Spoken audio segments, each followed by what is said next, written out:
Hello, welcome back to another edition of the At Sports Ball podcast, a Baltimore sports collectibles production. I am honored today to be joined by Dr. James Beckett. You may recognize the name. He spent many years in the publishing and magazine industry. Just kidding. He is the godfather of pricing. I have lots of questions for him. We've gotten to know each other a little bit. And the more I talk to him, the more I really want to keep the conversation going. So I think we're using each other's podcast as a way to kind of just pick each other's brains. So I was honored to be on yours and official welcome and glad to have you on mine. Delighted, Danny. Looking forward to it. All right.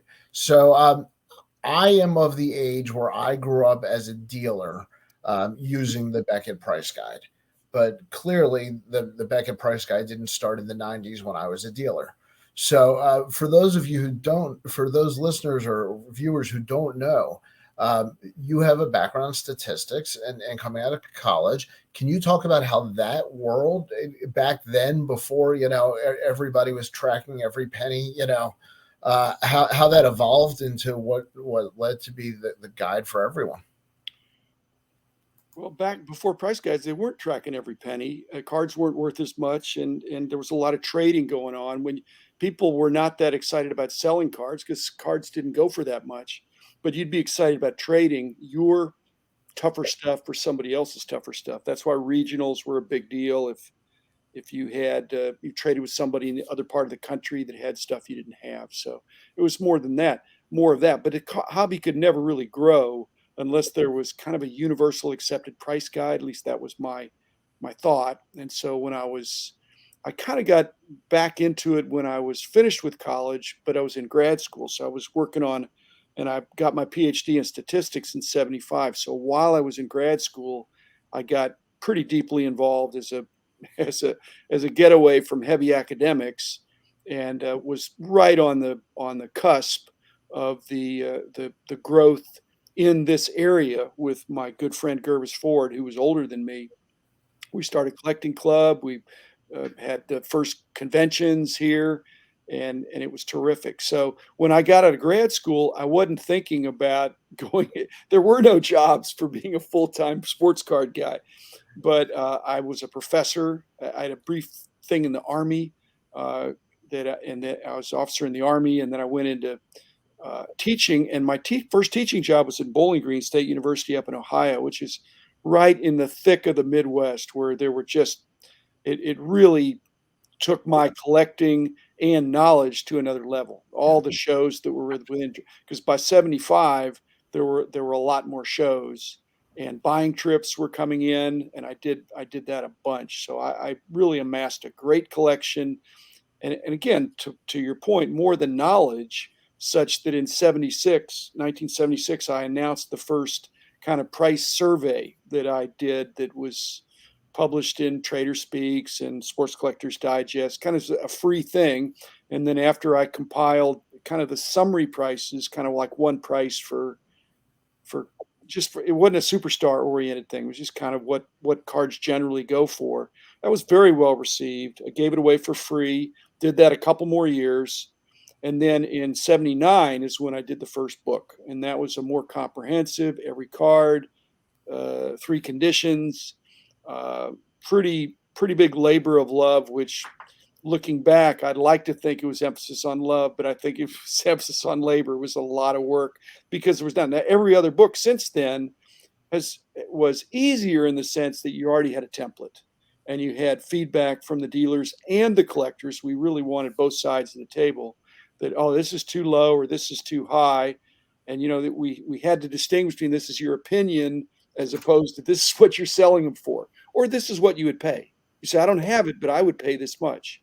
And if they were somebody that was that we really respected, you think, well, it can't be listed at this in the price guide if this guy has a standing offer and he's legit for double that price. So the prices started moving, and it got bigger and bigger, and then '84 started the magazine, which was monthly, and that really, really launched it to a more popular thing as opposed to a once a year book. changed the game. So it cracked me up. I want to take a step back because I think people just forget it. There was no internet polls, there was no eBay listings. So when you talk about surveying for prices, logistically, can you talk about the physical process of what that was? Was it phone There, call? Was it no, by it was more. mail? I mailed out, and I mailed out a bunch to the leading dealers of the day, and it was like a, depending on how you want to count, it was the equivalent of about an 8-page survey that Okay. was line by line, two columns where you'd put in the prices. And I think I initialized it with some. I think I had some sample prices for them to work off, so they weren't completely in a vacuum, and they were encouraged to leave it alone if they didn't have insights, if they weren't actively trading, buying or selling in that. So, and it was published in SCD and Trader Speak. So I got. I'm sure even the first year I got hundreds of responses. I didn't get thousands, but I got hundreds of responses in the mid hundreds. And so that was enough, especially on the more popular stuff, to put some kind of average prices of what things were selling for. And then when the book came out, when the book was contemplated, it was kind of an extension of that. Where by then, after 3 years of doing this, announcing this survey, and being such an active show dealer, I didn't have a store at that point, but I knew the the um, the opinion leaders in the industry. I've talked about the hospitality rooms and the shows were a lot smaller, a lot more relational. You knew who the guys were that were the market movers of the day. And so yeah, I'd pick up the phone and call them, but I wasn't going to call 500 people, but I was going to call, some key people. And I had so much of the mail stuff. Again, it'd be nice if there was email or internet, but a lot of stamps, a lot of stamps. Well, this Stamps is were probably a nickel or a dime. all right. I am totally fascinated by this, and I'm going off the rails for a second. Who picked the cards on the list? Did the cards change? And if they didn't change, was this like the original card stock market? No, I mean, it was basically more of it was more series oriented because people were more complete set oriented. So there were very few superstars in there. It was mainly a common card, 52 tops, 1 to 80, red back, black back, tops, 52 tops, 311 to 407, high numbers, and it was expected that the stars would go for more. But even in those days, the stars didn't go for way more.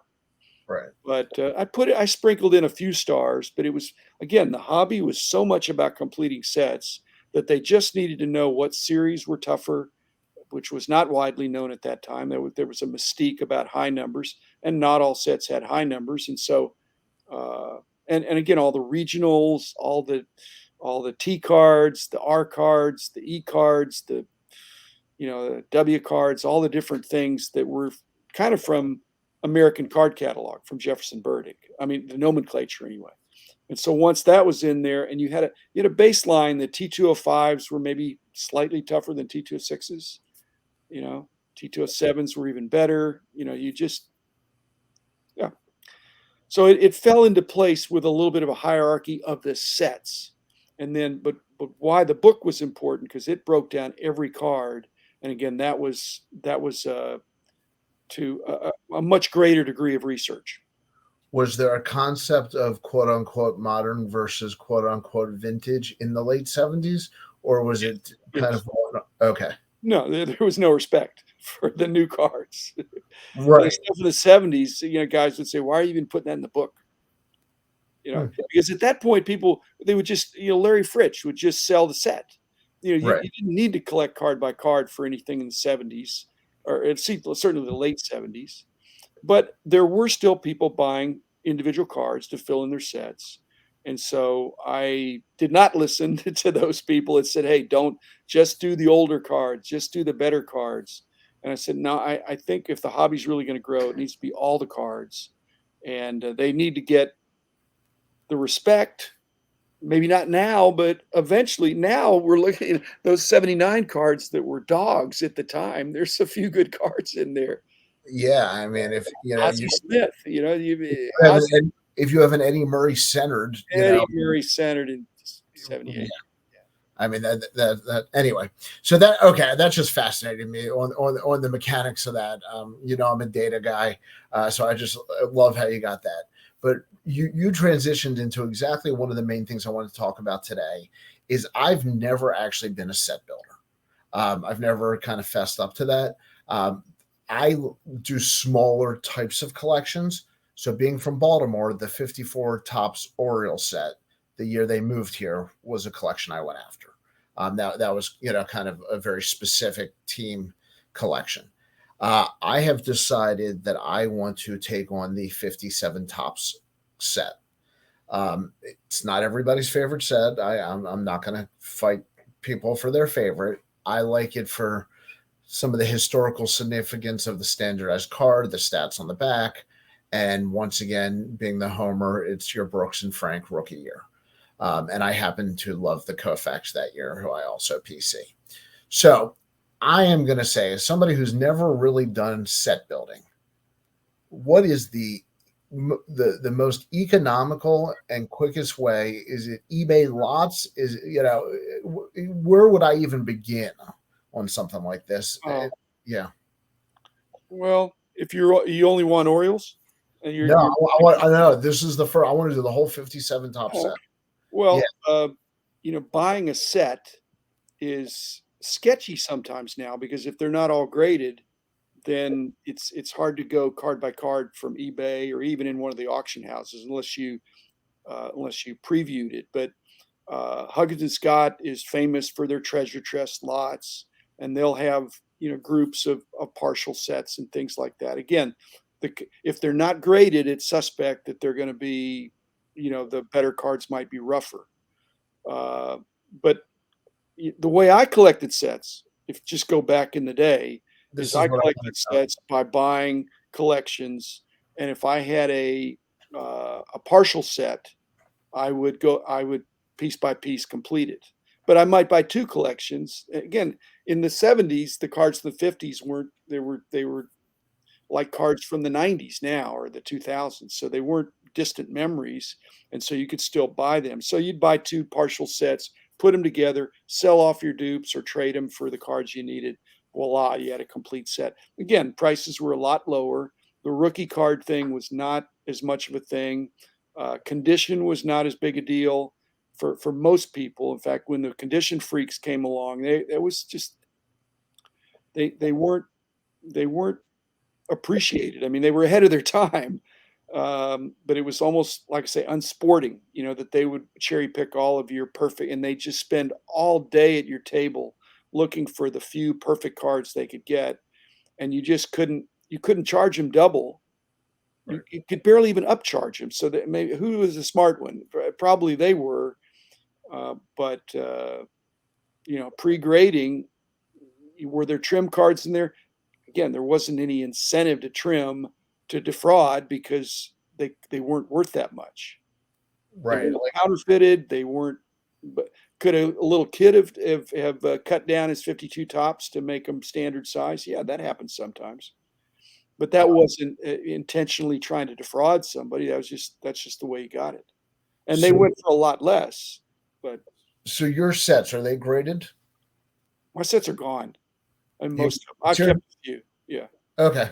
and I'm I definitely would not be graded. I never had graded sets. okay. So I went to where I had sets. I sold off most of the sets that didn't have sentimental value when I started the company because I was kind of divesting. But I had some extra stars and things like that were not part of the sets. As I've said, I kept some extra good cards along the way as trade material because in the 70s, your better cards were worth more than cash right. as currency for trading for stuff that you really wanted. Yeah, no, and today, sadly, depending on the player and the day and the ranking and the Sports Center highlights, it can change. I at the Chantilly show, I traded a lot of minor league Bowman first prospects, and I'm a diehard baseball minor league guy. For a second year Lou Alcindor graded and a Clemente graded, and it's to me I'd rather have those two than the 4 or 5 prospects. Financially, though, if one of those prospects hit, I may end up losing over the next year or two. But but all my cards were raw, so I feel safer in that trade. But you're right, the commodity was a lot easier than the cash deal would have been. Again, just to go back to the old days, there was no prospecting going on. either Oh, either the sure. guy was a popular player, he wasn't, and I would say that most people were complete set collectors, but it was considered honorable to be a team guy. If Mhm. somebody came around and all they wanted were Baltimore Orioles, that person was esteemed.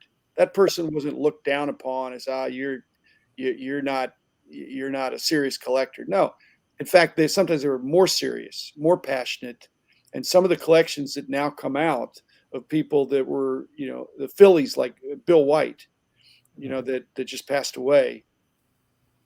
He had everything Phillies. Well, that is so cool to see that in an auction now. And other Phillies collectors, the Phillies apparently having a resurgence. uh, but so that was esteemed. Even to be a player collector, especially if it was an obscure player collector, that was esteemed. That you were a serious fan of baseball. There was much more linkage between being a fan of the sport and then a collector of the cards. I just don't remember people that didn't have a clue about baseball, but just like baseball cards. They they were big time fans. If you had a choice of going to a game or going to a card show, I don't know. They probably want to do both. I couldn't agree more. I think you have to be a fan of both over any period of time. My daughter collected pennies very seriously for 3 months. And for those 3 months, she was a sponge on pennies. But that was not a long term passion because she had no love for pennies. Yeah. And you made an interesting comment one of the times. And forgive me for getting the name of the minor league team with the stunning stadium not far from you guys in Texas. Um, I forget the minor. I forget what the minor league team is. You guys were raving about the stadium. That Oh, the Frisco Rough Riders. yes, Yeah, it's like an old time ballpark that's shrunk. I mean, the field is normal size, but there aren't huge. I mean, everybody's close to the action. There's a swimming pool in right field. There's a barbecue porch in left field. Uh, it's it's a throwback, and so Rich and some of the guys that live up near there. I've been to some games there, but it's way easier to get to than Arlington. So it's cool. That's very cool. Yeah. yeah. I, So I took batting practice there one time. did you really? Yeah. And it looked like, I just thought, I wonder if I can get one out, if they just, they're soft tossing you. Right. And I'm left-handed, and my first one was a dribbler, to second base. I thought, okay, well, okay, I'm gonna time this just right. Next one, I hit a fierce rope over the second baseman's head that probably died in the outfield. you know, Are you now selling me on exit velocity?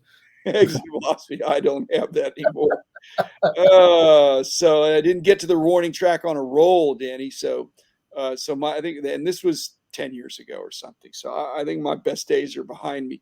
But even then, it's for a regular guy, hitting a ball over a fence it's not a golf ball. I could hit a golf ball over the fence pretty easily, but hitting a baseball over the fence, a pitch baseball, whatever, any kind of even with a fungo bat, maybe I'd have trouble. So, Oh yeah. I mean, but it was fun back in the day. I didn't have a lot of power, but I hit for average. I was, let's say, would I be four tool? I I was wouldn't have been drafted. no Rex Barney, the former Dodger who was the Orioles stadium announcer, said he had a fastball. The only problem was he couldn't hit the side of a barn. Yeah. That was kind of me. I ended up at third base because hopefully the first base was a big enough target that I could get anywhere near it. But anyway, so thank you for the advice on putting the sets together. That this is my first endeavor. I mean, this is, I'm kind of embarrassed to say I've just never really put the time for personal.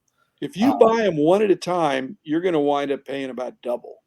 If you buy a whole group of them and then fill it, you might get such a good deal on the group, especially if it's like a group that has no stars in it. I don't know that that's the way to go. But if you had a group, partial sets sometimes sell at a huge discount, especially if you're missing the Brooks Robinson, or the Koufax. So if you were to, well, again, you could, those are easy to find.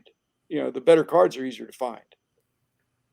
You should really do a show about sports card insights. I'm trying to every day, Danny. I'm I taking mean, the weekend off though. but that's good advice for people because like I said, when I was doing the 54 Orioles team set, I'm really picking one at a time. I mean, I might have bought a lot of 3 or 4 guys, but I wasn't buying the whole team. Part of me likes the chase. It's not available, usually. I mean, again, you'd have to be in an auction where somebody was breaking up their Orioles collection, and then you'd be bidding against. So there's no, I have this theory about when you're selling cards, you need to be appropriately parsing your collection. If you put the cards in meaningful lots, you're going to get people to say, "Hey, I want that. That fits my collecting interest. I'm going to bid on that." As opposed to, 10 different 54 Topps cards, 10 different Orioles 54 Topps cards, you'd have more interest. Okay, before we run out of time, I want to shift gears because we are seeing a lot of celebrities coming into the marketplace. And when I say celebrities, not baseball card celebrities, social world celebrities, and athletes. Good for the hobby, bad for the hobby, too corporate. What's your feeling on having kind of the face of the brands be athletes that aren't necessarily card people? Well, I hope they're not the face of the brand, but if they're beating the drum that this is a cool thing or an interesting thing that they're involved in, I see that as certainly good. But for them to be the face of the brand, I mean, I don't think Michael Jordan is the face of cologne, but he has. I guess I'm thinking of the Derek Jeter. Well, we'll see. I mean, that's the jury's out on that. I mean, if there's substance to it, I just don't. He can't do it by himself. But if he's back, it's like a jockey on a bad horse, or or a really good, even a really good jockey on a terrible horse. But if you have a good horse and you have a great jockey, that could be very interesting. And again, he's newsworthy, as you said, in the broader sense. Right. And the Netflix that came out supposedly is coming out with this show. And I wrote a fictional story I sent to you. You play the wise advisor. So Ken Golden reached out to me to make sure that I clarify that he has a real life show coming up also. So but he probably would be willing to play himself in a he loved the article, loved the character. So it was all in good fun. All right, Dr. Beckett, I appreciate your time. You are a true gem for coming on, and you and I could do this all day for no count. Danny, you make things fun, so we'll do it again sometime. Well, I appreciate it. Thank you guys in another edition of Sports Ball. And we are now publishing pretty much 3 to 5 times a week. So make sure you like and subscribe. Have a great day. Thanks, Danny.